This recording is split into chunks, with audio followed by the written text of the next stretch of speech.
नमस्कार मित्रांनो, तुमचे स्वागत आहे आपल्या यूट्यूब चॅनल स्पर्धा परीक्षा मार्गदर्शकवर।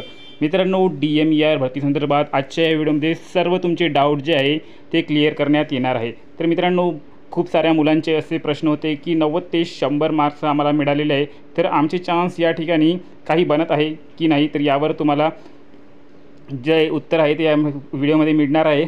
आणि सोबत मित्रांनो, तुमचे डॉक्युमेंट्स जे आहे ते आता तुम्ही रेडी ठेवायला सुरुवात करा, कारण की वेळेवर जे आहे ते डॉक्युमेंट्स तयार करण्यात खूप प्रॉब्लेम जाते आणि तुम्ही जी इतकी मेहनत घेतलेली आहे ती जर डॉक्युमेंट्सच्या कारणाने त्याची फळ जर तुम्हाला मिळाली नाही, तर याशिवाय वाईट गोष्ट जी आहे ते कोणती होऊ शकत नाही। तर आता सेकंड रिस्पॉन्स शीट येईल की डायरेक्ट तुम्हाला तुमची मेरिट लिस्ट पब्लिश होणार आहे, याबद्दलसुद्धा आपण जाणून घेऊया।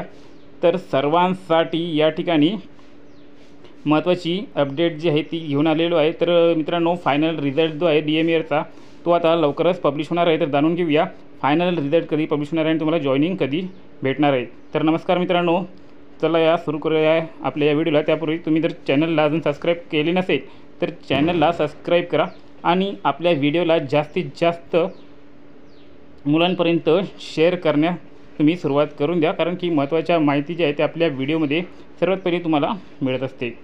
तर मित्रांनो, DMERची आता फर्स्ट रिस्पॉन्स शीट जी आहे ती आलेली आहे आणि त्याची ऑब्जेक्शनसुद्धा तुम्ही घेतलेली आहे।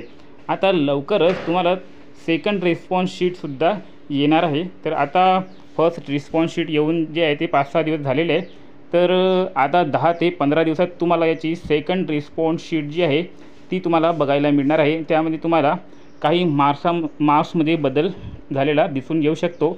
सोबत काही क्वेश्चन जे आहे ते रद्द झालेले सुद्धा तुम्ही बघू शकता।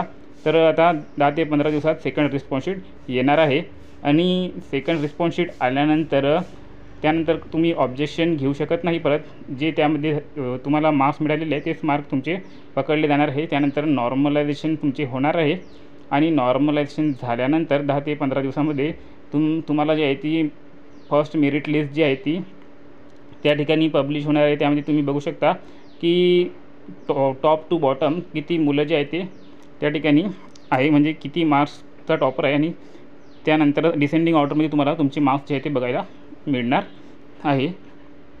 आणि त्यानंतर सेकंड जी मेरिट लिस्ट येईल त्यामध्ये कॅटेगरी वाईज जे आहे तुमची सिलेक्शन लिस्ट जी आहे ती रिलीज केली जाईल, तो तुमचा फायनल रिझल्ट असणार आहे। त्यानंतर तुम्हाला डॉक्युमेंट्स व्हेरिफिकेशनसाठी 15 ते 20 दिवसामध्ये बोलावले जाईल, त्यामुळे तुम्हाला आता डॉक्युमेंट्स रेडी करून ठेवायचे आहे। तर 90 ते 100 वाल्यांना या ठिकाणी चान्स आहे की नाही, तर बघा मित्रांनो, या ठिकाणी 90 ते 100 वाल्यांना चान्स आहे, पण जर ते या ठिकाणी दिव्यांग कॅटेगरीमध्ये असेल किंवा भूकंपग्रस्त प्रकल्पग्रस्त या कॅटेगरीमध्ये येत असेल किंवा ॲक्स सर्व्हिसमॅन या कॅटेगरीमध्ये येत असेल तरच त्यांना या ठिकाणी चान्स आहे असे आपण म्हणू शकतो, नाहीतर खोटा दिलासा देऊन काही फायदा नाही।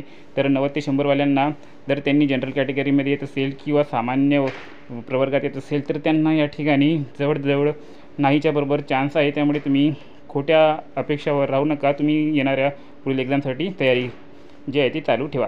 तर जसंही फायनल रिझल्ट लागलेले तसे आपल्या चॅनलवर तुम्हाला ह्याची माहिती मिळेल। धन्यवाद।